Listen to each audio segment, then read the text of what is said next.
ఈ రోజున రాష్ట్ర వ్యాప్తంగా ఏ ఒక్కరూ కూడా ఆకలితో ఉండకూడదు, అందరికీ భోజనం అందాలని చెప్పి మండల స్థాయిల్లో కూడా అన్నా క్యాంటీన్లు ఏర్పాటు చేస్తున్నారు చంద్రబాబు నాయుడు గారు.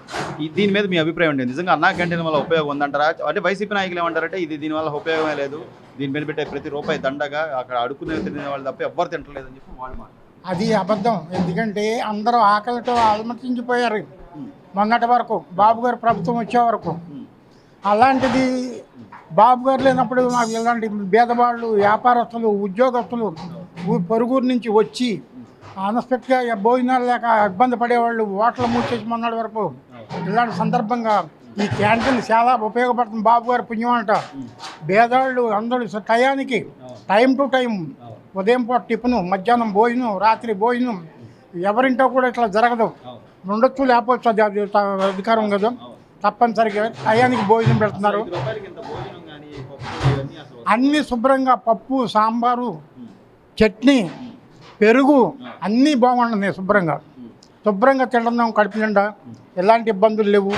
ఇలా ప్రతి రాష్ట్రం మొత్తం కూడా ఇట్లాగే జరగాలని చెప్పి కోరుకుంటున్నాం. అంటే ఈరోజు కనీసం 4 మెతుకులు పేదవాళ్ళకి పెడితే మంచిదే అనే ఆలోచన కూడా చేయకపోగా గత 5 ఏళ్లలో తీసేసింది చూసాం. మొన్న ఆయన పుట్టినరోజు అయితే వేటపోతులు నరికి ఆ రక్తాలు చిందిచ్చారు తప్ప, నిన్న చంద్రబాబు నాయుడు గారు పుట్టినరోజు అయితే 67 లక్షల రూపాయలు ఇచ్చి రాష్ట్ర వ్యాప్తంగా అందరికీ భోజనాలు పెట్టించారు. నిన్న చంద్రబాబు గారు పుట్టినరోజు సందర్భంగా భువనేశ్వర్ గారు 76 లక్షలు విరాళంగా ఇచ్చారు. ఇక్కడే ఉన్నాం మేము. జనాలు కోకోలుగా వచ్చారు, ఎప్పుడు రానోళ్ళు కూడా. వాళ్ళందరికీ లేదనుకోకుండా బ్రహ్మాండంగా సాయంత్రం 4 వరకు పెడతాం జరిగింది. అందరి కడుపులు నింపి అందరికీ లేదనుకోకుండా ఈ జిల్లాలే కాదు రాష్ట్రాలు కూడా అభివృద్ధిలోకి వచ్చి ఇట్లాగే జరగాలని చెప్పి అందరం ఆకలి తీరుతున్నారు. ముందు ఇంపార్టెంట్ అది, చాలా ఇంపార్టెంట్. బాబు గారి పుణ్యం అంట, భువనేశ్వర్ గారి పుణ్యం అంట. ఈ ఆలోచన మంచిదే కదా, నలుగురు పేదవాళ్ళ కడుపు నిండే ఆలోచన. అది చాలా. ఇప్పుడు రోడ్డు మీద ఉన్నారు అడుగు తినేవాళ్ళు, కానీ అమ్మన్ బాబుతో తెలియని వాళ్ళు. అలాంటిది టయానికి లేచి వచ్చి భోంచేసి కడుపు నింపుని వెళ్తున్నారు. ఎంతమందికి అనాథులకి ఆకలి తీర్చి పుణ్యం కట్టుకుంటున్నారు. దాదాపుగా అంటే 2.5 ఏళ్లుగా ఈ రోజున ప్రాజెక్టులు తేవాలి, పెట్టుబడులు తేవాలి, పిల్లలకు ఉద్యోగాలు కల్పించాలని ఈ వయసులో కూడా చంద్రబాబు నాయుడు గారు ప్రయత్నం అయితేనేంటి, లోకేష్ గారు విద్యాశాఖ మంత్రిగా ఆయన ప్రయత్నాలు అయితే ఏంటి, ఒకవైపు ఈయన ప్రయత్నం చేసుకుంటూ పరిశ్రమల పెట్టుబడుల కోసం ప్రయత్నాలు చేస్తుంటే ఎంతసేపు వెనక్కి లాగాలి, లేకపోతే కేసులు వేయాలి, మీరు ఎక్కడ పెట్టకూడదు, అక్కడ పెట్టాలి, ఇక్కడ పెట్టద్దు, అక్కడ పెట్టాలి అని చెప్పి ఈ వైసీపీ నాయకుల పనితీరు, వాళ్ళ ఆలోచన ఎలా చూడాలి సార్ అసలు వాళ్ళ విధానం?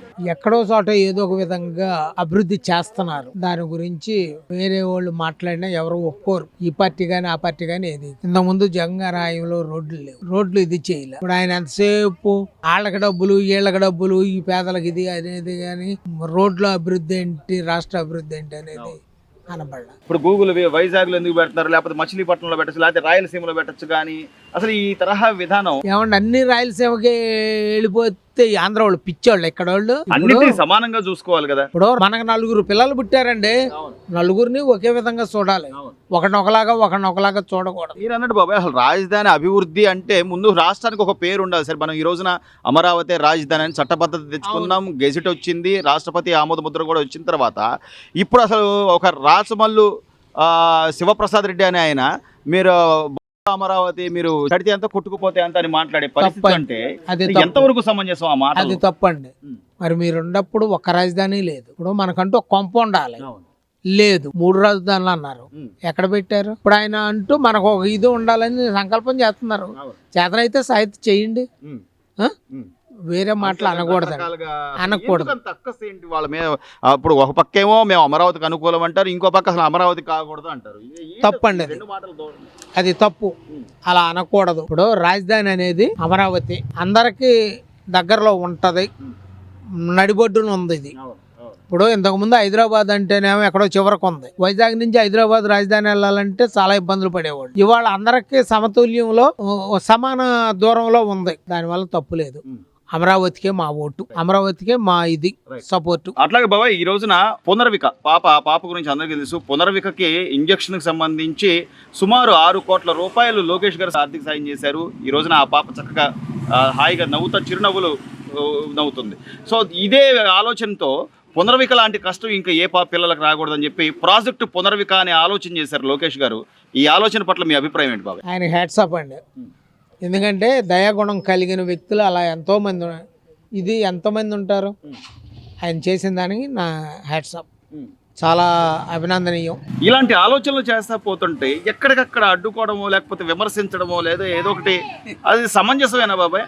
అదండి, నేను వస్తే మీ సంగతి తెలుస్తాను, మీ ఎంతో తెలుస్తాను. పోనీ ఆయన ఏమైనా ఎవరికైనా సాయం చేసినా ఇదేమైనా ఉందంటారు? అలా కాదండి, ఇవన్నీ తప్పుడు మాటలు, అలా అనకూడదు. ఇప్పుడు ప్రజలు ఎన్నుకోవాలి. ప్రజలు ఎన్నుకుందే మీరు ఎక్కడి నుంచి వస్తారు? వాళ్ళు రాలేరు, వీళ్ళు రాలేరు. ప్రజల్లో ఒక ఆలోచన, మంచి ఆలోచన అనేది రావాలి. ఈయన మనకు చేస్తున్నాడు, ఈయనకి వెయ్యాలి, ఈయన ఇది చేస్తాడు. 5 సంవత్సరాలు ఒకసారి ఇవ్వండి ఛాన్స్ అన్నారు, ఇచ్చారు. మీరు చేసింది ఏంటో చూశారు. సో చివరిగా ఈ 2.5 ఏళ్లుగా ఇప్పుడు రాష్ట్రంలో అభివృద్ధి కానీ డెవలప్మెంట్ కానీ మార్పు అనేది మీకు తెలుస్తుంది అంటారా? ఎలా కనపడుతుందండి, కనపడుతుంది. మళ్ళీ ఆలోచన జగన్మోహన్ రెడ్డి గారు నేను పాదయాత్ర చేస్తాను, నేను వస్తాను, ఇక అవన్నీ అప్పటి సంగతులు తెలుస్తాను, బట్టలు 10 నిలబెడతాను, మరి ఈ మాటలన్నీ అవన్నీ పిచ్చి మాటలండి. ఇప్పుడు ఉక్రోషంతో ఎవరికి సంబంధించింది వాళ్ళు అంటూ ఉంటారు, అది ఇది కాదు.